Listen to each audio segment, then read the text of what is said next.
And I need to try to stay off of Amazon because I keep buying stuff. It's not good.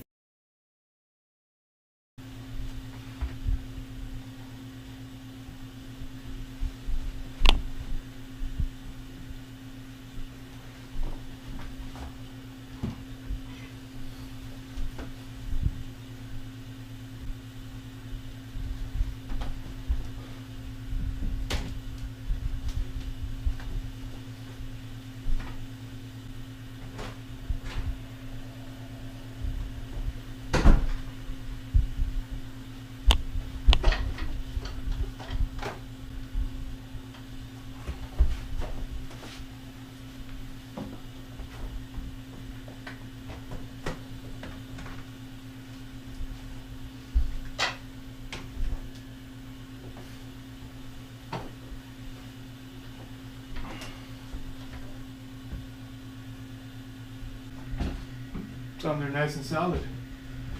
Got me a 4-slot gun rack to hold the 4 air rifles that I just did reviews on over the past couple of weeks. Let's put them up there. Got the first one I reviewed, 22 caliber Crosman Optimus.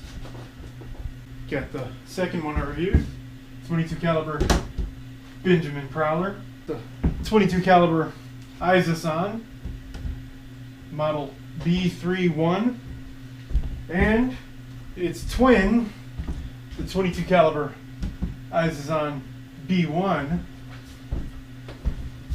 and wait a minute.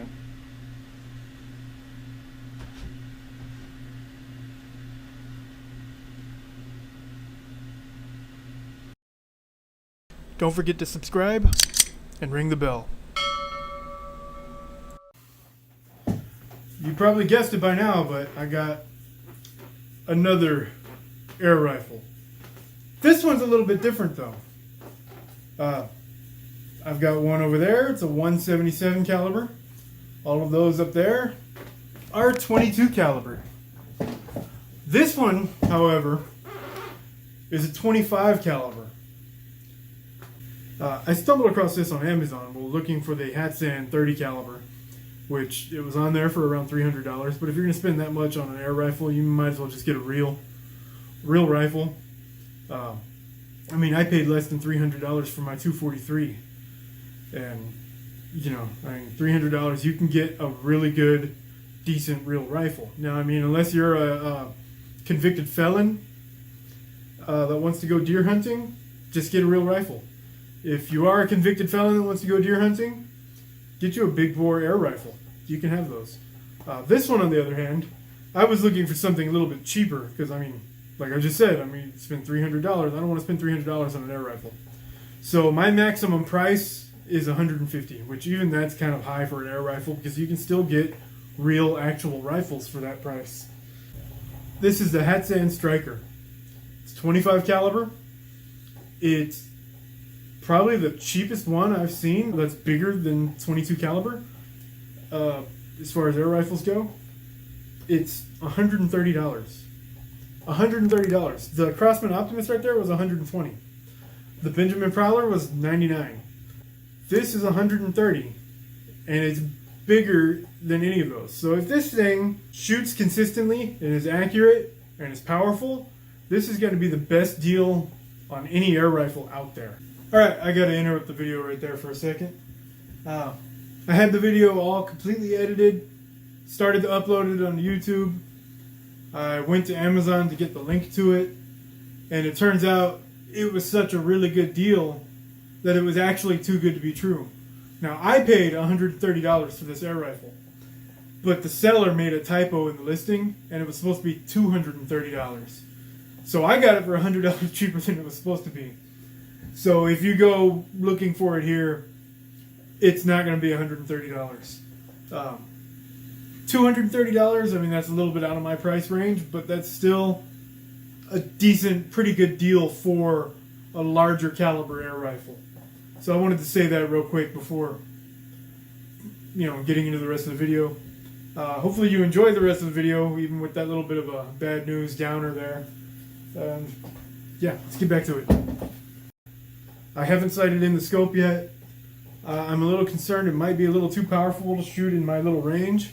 I just got back from Greg's ranch. This was supposed to be delivered the day before we left, but something happened and it was held up, and I didn't get it till after we got back. So out at the ranch would have been the perfect place to test this out. But I'm going to go out to my little privately owned gun range and see how powerful, see how consistent it is, see how powerful it is. I'm not sure if this is a legitimate suppressor on it. I don't think it is.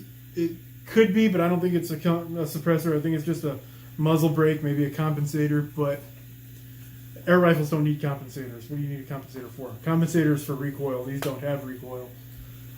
So it's probably just a decorative muzzle brake. I don't think it's going to silence anything. The one on the Benjamin Prowler does silence it, but it might actually take some of the power away from it. So this, it has a very similar open sight to the Crosman Optimus, and where it's fully adjustable and up, down, left, right. It does have a fiber optic sight in the front, and it does actually have fiber optics in the back too. So the scope it comes with is an Optima. This is a 3-9 by 32. Actually, I was already messing around with it a little bit. I haven't sighted it in, but I was messing with the focus and all that. This actually has a really nice zoom feature on it, though. None of the other scopes I have do. So that's pretty cool. On the downside, I was looking at it, and it's like, you know, it looks just like the Izazons up there. It's shaped like them. And when I was looking at the trigger there, I was like, oh, well, there's no safety on it.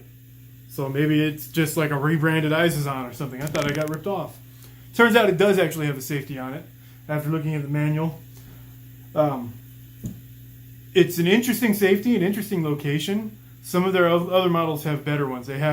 Some of them have what looks like a hammer, but that's actually the safety. This one does not have the hammer. It's got a slide back here. This is the most awkward, and especially with the scope on it, the most hard to use of safeties I've ever seen. Because like safety's on right now, you can't pull the trigger. Turn it off, can pull the trigger, but guess what? You can't set the safety again. I can't get my fingers in there under the scope enough to pull the safety back out. So like I either got to use, like try to reach over it like that, which is very difficult to do, but it worked. Or put like a screwdriver or something and then pop it back out. Now I have not actually even loaded or cocked this thing, have not fired it. The instructions say it is an automatic safety, so supposedly when you cock it, let's find out right now. When you cock it, it sets the safety automatically. So there we go. That's the way to do it. It's a very difficult safety to use by hand, but cocking it works. So safety is set. Also, just by doing that, I can tell this is much more powerful than any of the ones I have up there. Because compressing that spring was a little bit difficult, but maybe it's just because of the way I'm sitting here. So, yeah, let's grab some pellets, put them in there, and go sight in the scope.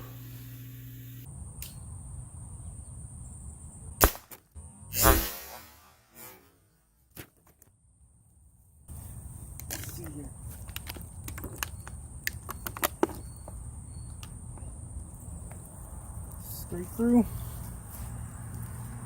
What's cool about shooting stuff filled with water is it takes a lot of the punch away from it. So instead of the bullet going straight through, it's stuck right here.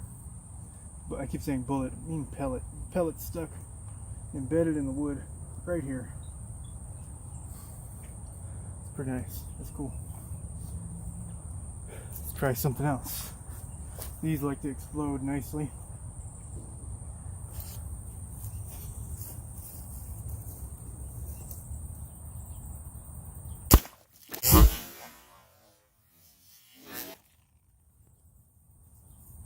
Oh, that's a pellet I just put there. The other pellet's wedged right between the two pieces of wood.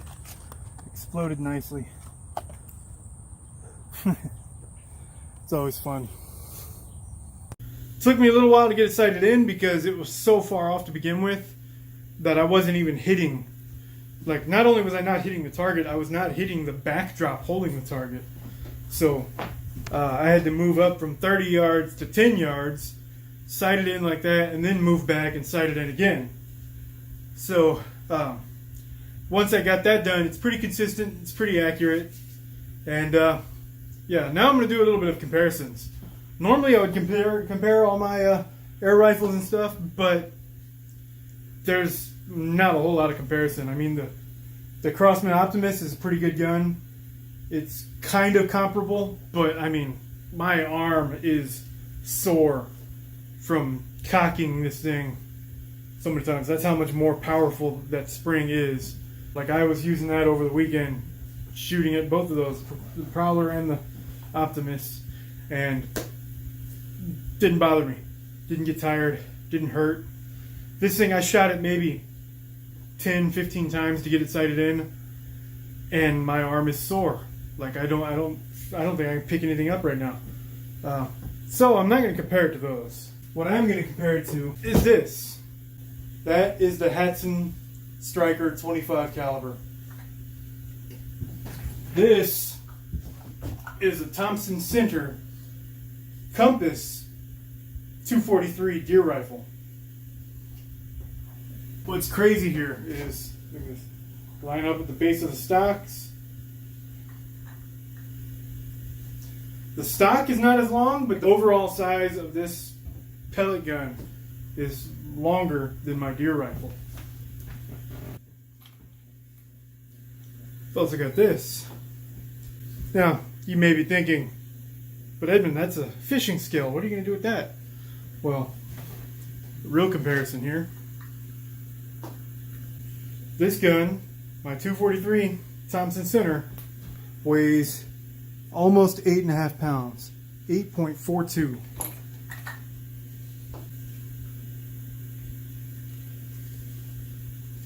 This is 7.75 pounds, 7.76. So this thing weighs almost as much as that thing. This trigger guard's got a bunch of holes in it, but I didn't have any issues of it scraping on my fingers like the last one did. Another comparison for you right here. This is a 25 caliber 31 grain pellet, and it's technically a larger caliber than my 243. This is the 243.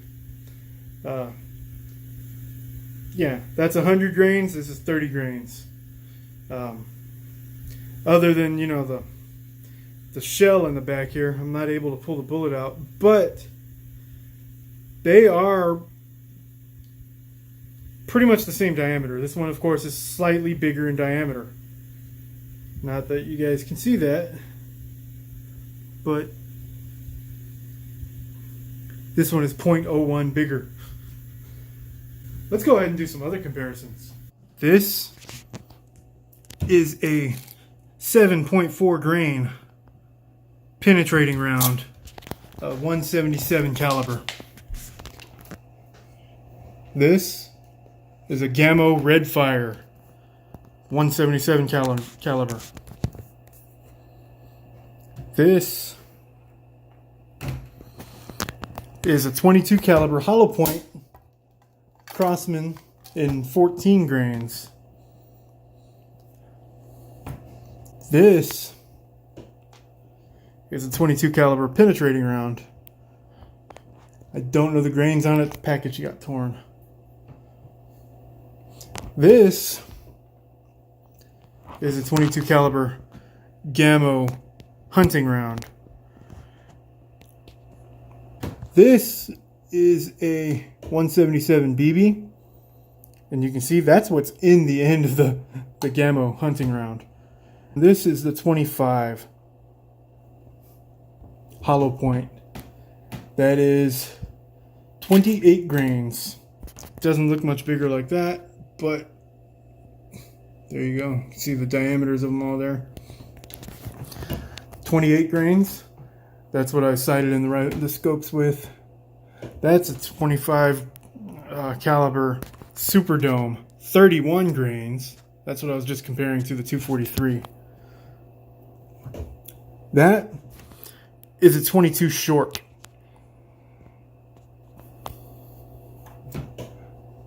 That is a 22 long rifle.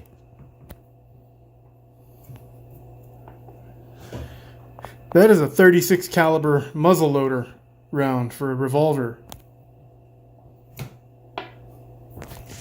It's a 9mm. That's 115 grains. 9mm Luger. 38 special. 223. Looks like a soft tip. So technically, 25 is a bigger caliber than that. The biggest difference there is look how much power is behind that and how many grains there are.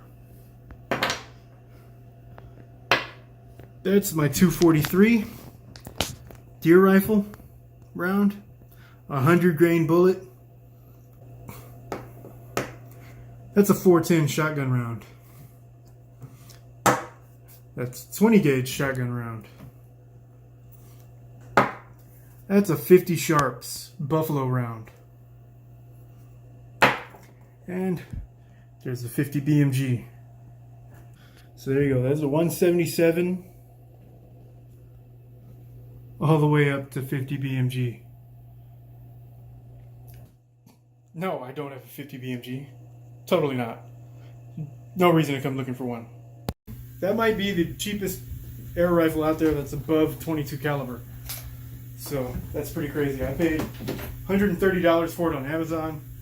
Check out my description below. There's a link to it. There's links to other things in there on my Amazon. Pretty much all the air guns there. If you buy something, they are affiliate links, so I do make a commission on anything you buy. But that really helps out my channel. Like, you get something out of it, you're buying it, you're not giving me money directly, but I'm earning money off the sale. A lot of people are asking for donations or Patreons and all that. I'm not asking for that. I'm not begging for anything. But if you buy something through Amazon, through one of my links, I'll get a commission on it, and it'll help out the channel. And that goes for any YouTube channel that you watch. Don't just do it for me. Do it for everybody. You like Flair? Go to Flair's channel. You like Demo Ranch? Go to his channel and do it. But yeah, that's it for today. Thanks for watching. See you next time.